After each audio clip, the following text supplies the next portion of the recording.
Hello and welcome to The Hero Spouse. I'm Kendra Ruth, here to answer one of your questions about marriage and midlife crisis.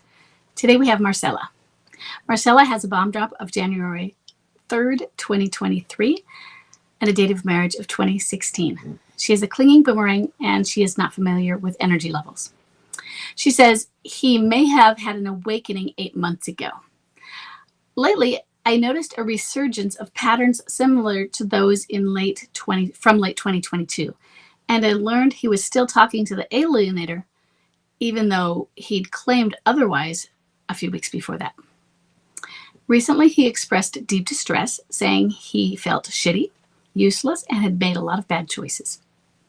He disparaged the alienator, stating that they were no longer intimate, and said he was trying to hold on to find a way to reconcile. However, he admitted he wasn't sure why he was staying, love or fear. Now, I will say, when you say he wasn't sure why he was staying, do you mean with you or with her? I assumed in the previous one where you said find a way to reconcile, it was with you. So I'm moving forward as though sure he was staying with you. Since then, he's been more physically affectionate and initiates more contact. So that does make sense with the confusion that often comes after a breakup during withdrawal phases where they're not sure why they're home and why am I staying here? I don't deserve it. I've broken so much. Everything is damaged. I can see how hurt you are. I miss this person. I don't know how I feel about you. I don't know how I feel about her. My feelings aren't here. I don't feel how I'm supposed to. There's this mix and mashup of feelings and depression. Since then, he has been more physically affectionate and initiates more contact, but without truly expressing his emotions. Despite this, he still struggles to verbalize any clear regrets, or commitment. Yeah, especially the commitment. That makes sense. Again, going with he's not ready because he wants to test what he wants. Can I do it? And if you're testing the can I, you don't know if you have the capacity yet. Considering his recent behaviors, how can I better understand where he is in his journey so that I may respond in a way that supports his introspection without reinforcing his emotional distance? How can I help him move toward genuine awareness and verbalization of his regrets without putting too much pressure on him? Okay, I really like how you are wanting to be there for his introspection. And there's a lot of empathy and compassion towards what he's going through. What I am concerned with is that other portion of your question is how can you be there to help him move toward awareness and verbalization? Okay. Because that is a little bit more than you are capable of. It seems as though you are trying a little too hard to be active or to facilitate this. And that's not within your locus of control. This is a very personal and internal experience for a person. And when you do too much guiding, let's say, it can seem like a push and it can backfire and create even more resistance. So you have to do this very carefully, very hands-off. Okay, so let's look instead. You can influence a person.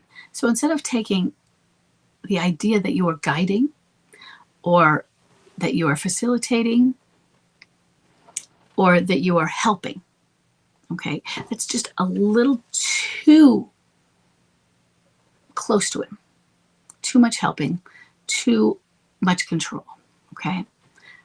Let's step back from it and say, how can you be an influence? How can you create an environment that will allow introspection rather than you trying to actually elicit it?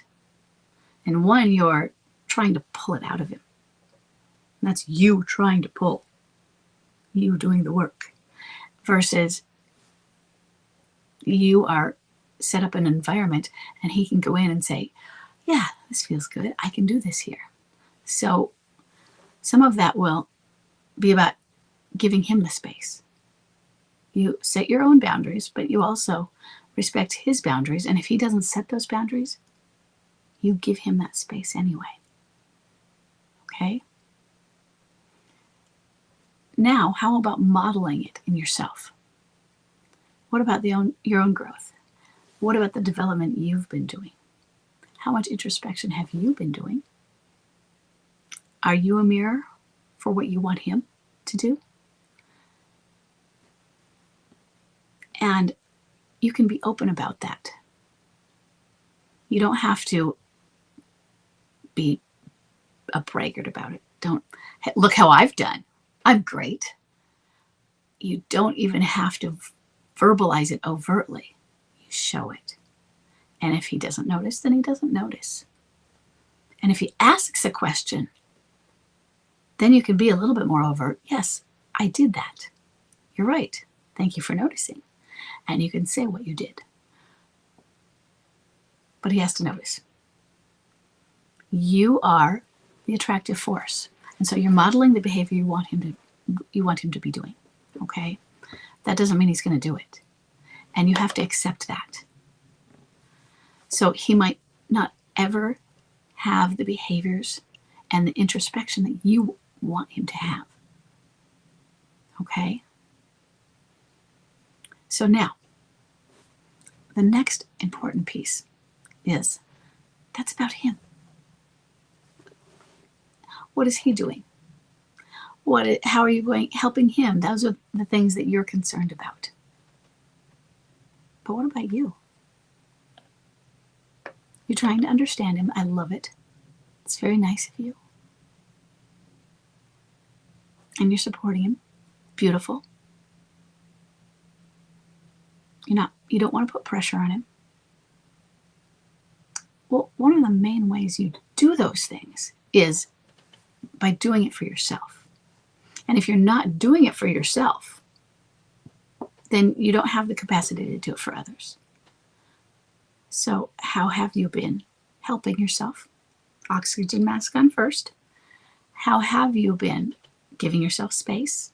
How have you been facilitating conditions for your own personal growth and embracing that growth? What have you been doing? How is your detachment? What are you doing to detach? How does it feel?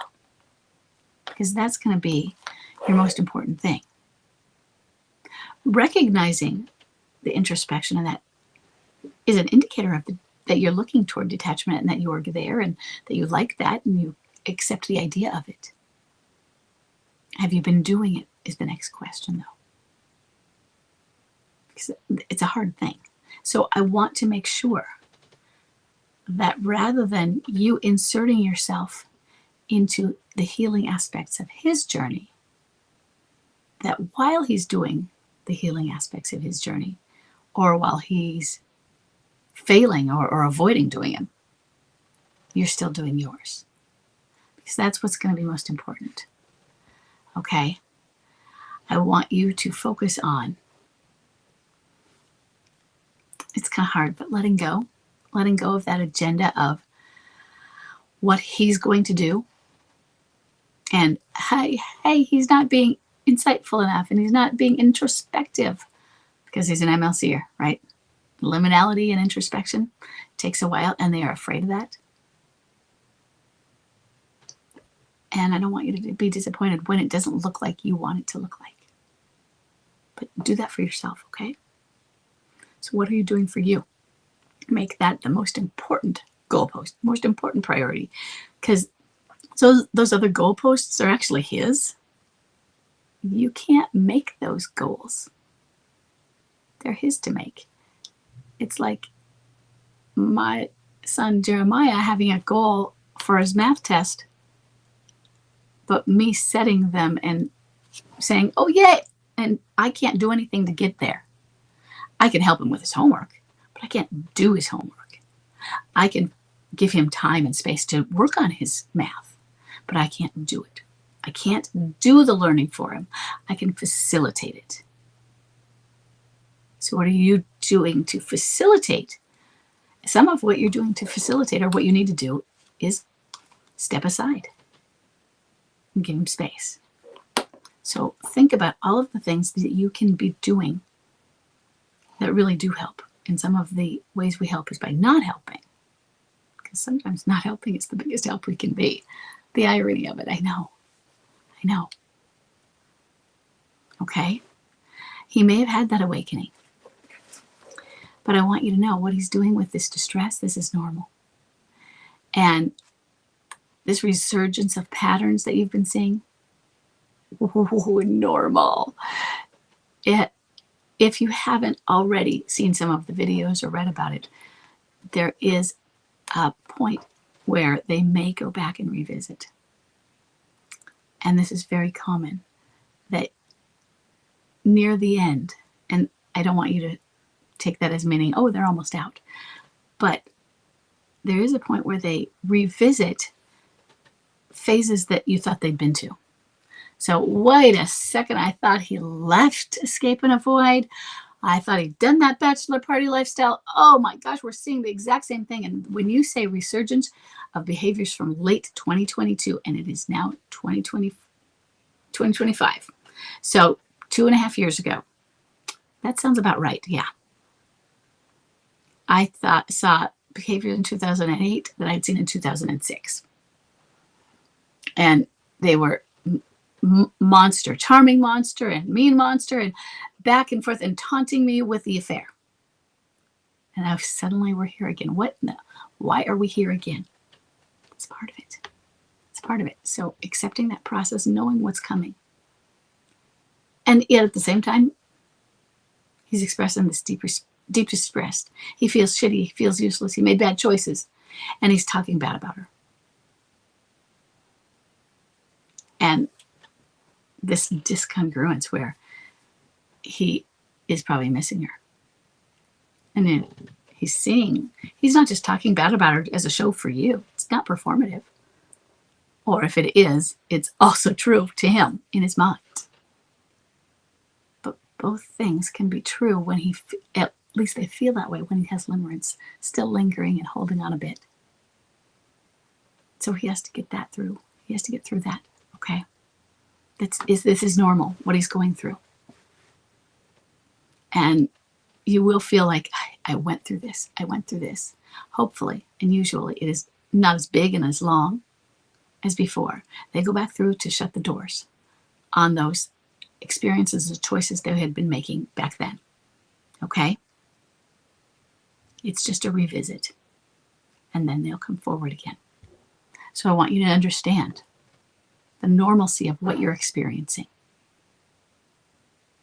And the normalcy of what he's experiencing. That confusion. When somebody leaves their alienator, their affair partner, their not real spouse, and they're like, I think I want to go back to my wife or my husband, but I don't know. They don't know. They don't know if they've already tried and failed before. How do they know they're not going to try and fail again? So that's why am I staying? Or that's why I'm not making a commitment. Because I made a commitment before. I said it last time, and I didn't do it. My husband Chuck said he changed his mind 50 times in 50 minutes one day. We were sitting in the car the whole time, driving from a ski trip. 50 times in 50 minutes. Should I stay? Should I go? Should I stay? Should I go? I will stay. I won't go. I will stay. I will go. What? I don't know what I'm going to do. I want to be with her. I want to be with this one, this one, this one. And he felt like he was going mad. Well, he was going mad. Okay? Which makes them feel even worse. It is a downward spiral as they see themselves struggle through this.